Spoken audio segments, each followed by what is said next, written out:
said, I fell from a tree like lots of people, and one day I remembered falling from a tree. I really did, and I thought that would be a great subject. And I haven't seen it very often in any depictions of any kind.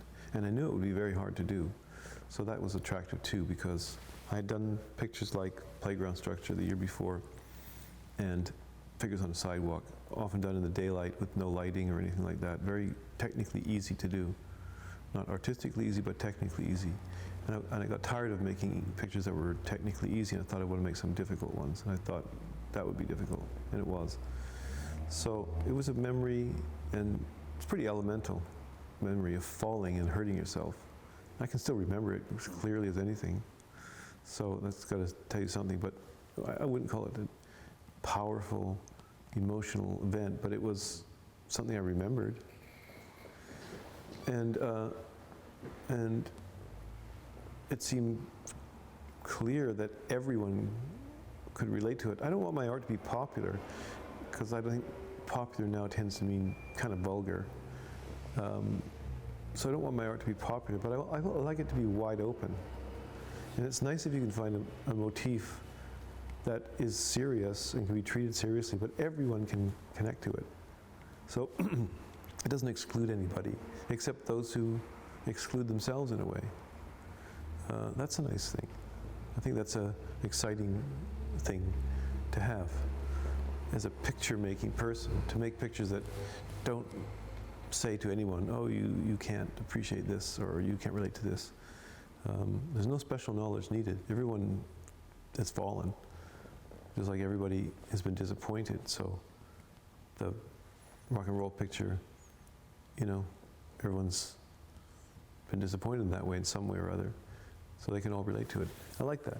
I'm not searching for it, but when I get it, I think it could be really powerful, really nice kind of poetry. So it doesn't have to be intense or life-altering. It's just part of life, you know. I like the fact that he's part of it, that he's not jumping out at us in any way. He's not sort of even, in a way, almost not emphasized. When that kid came, he was a neighbor kid. I was working on the picture, and I was just working on preliminary things like trying to figure out how to light it and so on. He came over and said, what are you doing?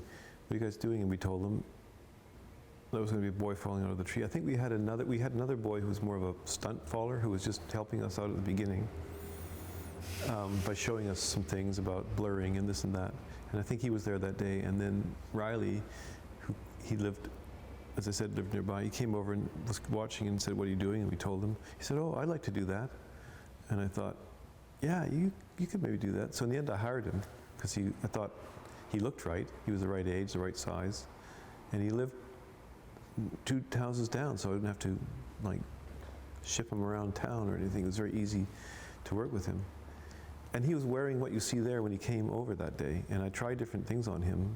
He had a bunch of other clothes, and we tried different things, like a yellow shirt and a white shirt and this and that.